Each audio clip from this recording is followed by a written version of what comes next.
সব সময় রুটি সবজি বানাতে ইচ্ছে না করলে একবার এইরকমভাবে টিফিন রেসিপি ট্রাই করতে পারেন। নমস্কার বন্ধুরা, মন্দিরাস ইন্ডিয়ান কিচেনে সকলকে স্বাগত। আমি মন্দিরা ফ্রম সিমলা। আজকে আমি আপনাদের সঙ্গে শেয়ার করব দারুণ মজাদার চটজলদি টিফিন রেসিপি। খেয়ে পেট ভরে গেলেও মন ভরবে না। তো চলুন আমি আজকে এই টিফিন রেসিপিটা কি করে বানালাম আপনাদের সঙ্গে শেয়ার করি। প্রথমেই আমি এখানে ডোটাকে রেডি করে নেব। একটা বড় পাত্র নিয়ে নিয়েছি আর একটা ছোট বাটির মাপ করে 2 বাটি মতন ময়দা দিয়ে দিচ্ছি। আমি এখানে 2 বাটি মতন ময়দা ব্যবহার করছি, আপনাদের যেমন প্রয়োজন আপনারা সেই হিসেবে মাপ করে নেবেন। এর মধ্যে দিয়ে দিলাম সামান্য পরিমাণে নুন আর দিয়ে দিচ্ছি 2 চামচ মতন ড্রাই ইস্ট কিন্তু আপনারা যে কোনো মুদিখানার দোকানে পেয়ে যাবেন। সব কিছুকে খুব ভালো করে মিক্স করে নেব। অল্প অল্প করে জল দিয়ে ডোটাকে হালকা হাতে রেডি করে নেব।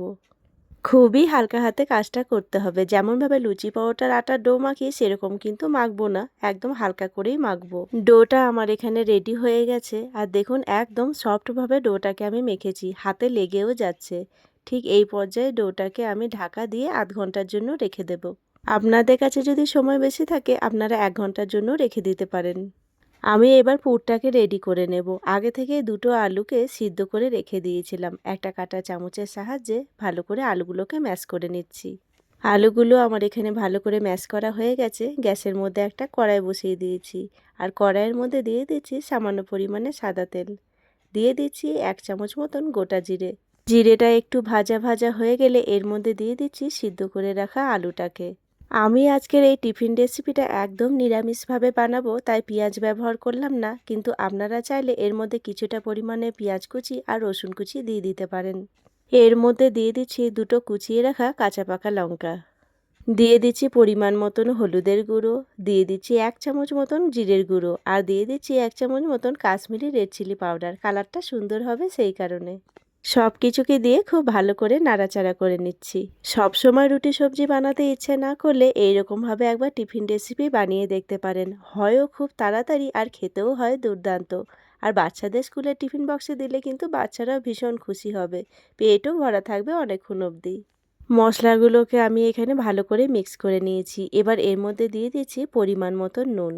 নুনটাকে দিয়েও ভালো করে নাড়াচাড়া করে নিচ্ছি। যেহেতু আজকের এই টিফিন রেসিপিটা আমি একদম নিরামিষভাবে বানাবো, তাই এর মধ্যে একটা নিরামিষ মশলা ব্যবহার করছি।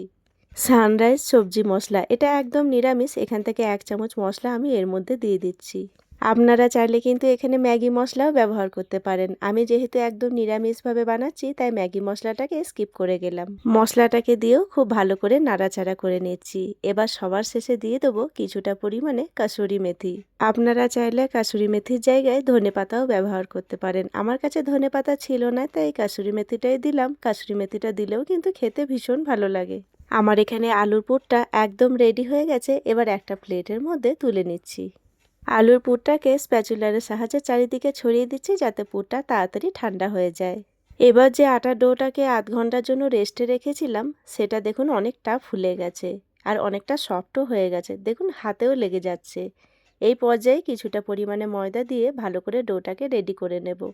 তবে ডোটাকে কিন্তু খুব টাইটভাবেও মাখা যাবে না, সফটই রাখতে হবে। আমার এখানে ডোটা পুরোপুরি রেডি হয়ে গেছে। এবার এখান থেকে কিছুটা ডো নিয়ে একটা লই কেটে নিচ্ছি। এই পর্যায়ে যদি মনে হয় আপনাদের ডোটা হাতে লেগে যাচ্ছে তাহলে কিন্তু সামান্য পরিমাণে ময়দা আপনারা হাতে লাগিয়ে নিতে পারেন। হাতের সাহায্যে একটু গোল করে নিলাম। এবার দুটো বুড়ো আঙুল দিয়ে এইভাবে গর্ত করে নিচ্ছি পুর ভরার জন্য। পুরটাও আমার এখানে ভালোভাবে ঠান্ডা হয়ে গেছে। এবার একটা চামচের সাহায্যে কিছুটা পরিমাণে পুর নিয়ে এর মধ্যে দিয়ে দিচ্ছি। টিফিন রেসিপি তো আপনারা অনেক রকম ট্রাই করেছেন, তবে একবার এই রকমভাবে টিফিন রেসিপি বানিয়ে দেখুন। একবার বানিয়ে খেলে বারবার বানিয়ে খেতে মন চাইবে আর পেটও ভরা থাকবে অনেকক্ষণ। পুরটা ভরে দেওয়ার পরে চারিদিকটা ভালো করে মুড়ে নিচ্ছি। এবার দুটো হাতের সাহায্যে দু সাইডটা ভালো করে চ্যাপ্টা করে দিচ্ছি। এই যে আমার এখানে একটা কিন্তু রেডি হয়ে গেছে। আর আমি এখানে আগে থেকে প্লেটের মধ্যে সামান্য পরিমাণে ময়দা ছড়িয়ে দিয়েছিলাম, তাতে কিন্তু লেগে যাবার ভয় থাকবে না। ঠিক একই রকমভাবে আমি বাকিগুলোও বানিয়ে নেব। আমার এখানে 3টে মতন রেডি হয়ে গেছে। গ্যাসের মধ্যে আগে থেকেই একটা কড়াই বসিয়ে দিয়েছিলাম আর কড়াইয়ের মধ্যে পরিমাণ মতন সাদা তেল দিয়ে দিয়েছিলাম। তেলটা হালকা গরম হয়ে গেছে, এবার একটা একটা করে ছেড়ে দিচ্ছি। আর এই সময় কিন্তু গ্যাসের ফ্লেমটা লোতেই আছে। গ্যাসের ফ্লেমটা লোতে করেই ঢাকনা দিয়ে 10 থেকে 15 মিনিট মতন কিন্তু আমি রান্না করে নেব। গ্যাসের ফ্লেমটা লোতে করেই কিন্তু পুরো টিফিনটা বানিয়ে নিতে হবে। 10 মিনিট মতন টিফিনগুলোকে লো ফ্লেমে রান্না করার পরে আপনাদেরকে খুলে দেখাচ্ছি। দেখুন টিফিনগুলো ফুলে কিন্তু পুরো ডবল হয়ে গেছে। এবার স্প্যাচুলারের সাহায্যে টিফিনগুলোকে উল্টে দিচ্ছি আর একই রকমভাবে ঢাকনা দিয়ে 10 মিনিট মতন লো ফ্লেমে রান্না করে নেব। এখনই দেখতে দেখুন কতটা সুন্দর লাগছে। খুবই সহজ একটা রেসিপি, অবশ্যই বাড়িতে ট্রাই করবেন।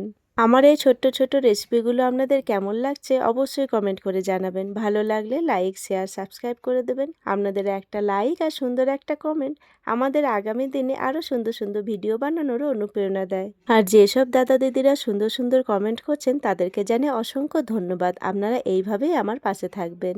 আপনাদের সঙ্গে গল্প করতে করতে আমার এখানে টিফিনগুলো কিন্তু রেডি হয়ে গেছে। দেখেই দেখুন কতটা লোভনীয় লাগছে। আমি এখানে টিফিনগুলোকে একটা প্লেটের মধ্যে সার্ভ করে নিচ্ছি। আপনারাও বাড়িতে ঝটপট বানিয়ে ফেলুন এরকমভাবে একবার টিফিন রেসিপি।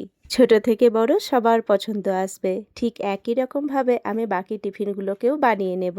এই টিফিন রেসিপিটা বানাতেও যেমন সময় কম লাগে, খেতেও কিন্তু ভীষণ টেস্টি হয়। আর বাচ্চাদের স্কুলের টিফিন বক্সে দিলে বাচ্চারাও ভীষণ খুশি হবে আর পেটও অনেকক্ষণ পর্যন্ত ভরা থাকবে।